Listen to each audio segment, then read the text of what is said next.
the efforts to better understand how coronavirus vaccines affect the youngest generation. AstraZeneca will conduct a first trial on 240 children at the end of the month. Pfizer has already completed recruiting over 2,000 boys and girls in their early teens from ages 12 to 15 for preliminary research, and Moderna will begin similar efforts in the coming months. Now, we are joined by an expert to understand the need for this step and the current fight to protect children from the coronavirus. We're joined by Professor Eli Somech, Chairman of Pediatrics at Mayane Yeshua Medical Center.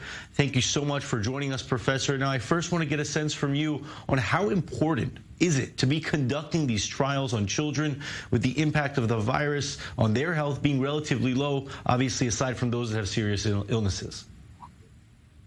Well, it's very important because we see, especially with this new variant, B.1.1.7, the British variant, affect children much more than the earlier versions of the virus. And we know that if we will not vaccinate children, especially those that are older than 10 years of age, the virus will continue spreading and find the people who are susceptible and infect them.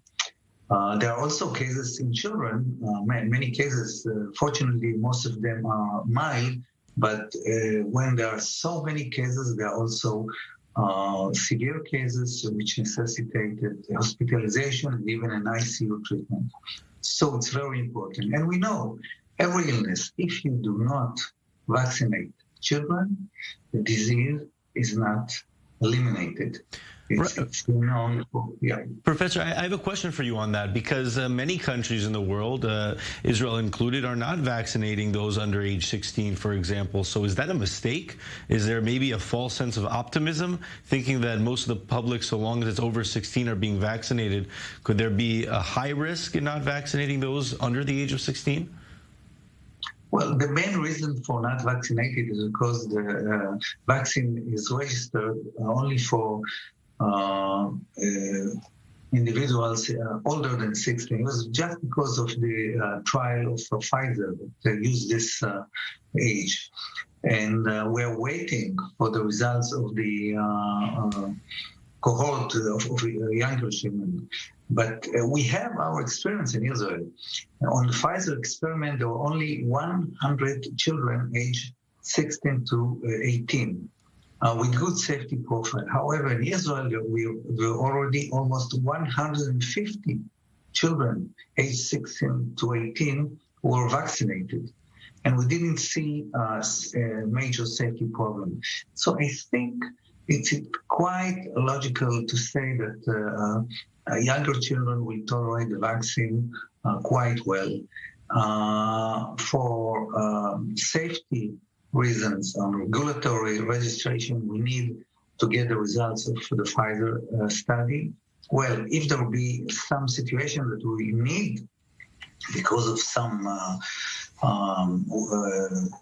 like great widespread of the illness, we may even consider vaccinating younger children even before we get the results of the Pfizer. But probably we'll wait for that, and then we'll go ahead and start vaccinated children younger than 16. Even now, we do vaccinate children aged 12 to 16 who have some kind of severe underlying disease like severe obesity, cardiac problem, or their household of patients with severe illness, because we don't want that they will infect the susceptible adult.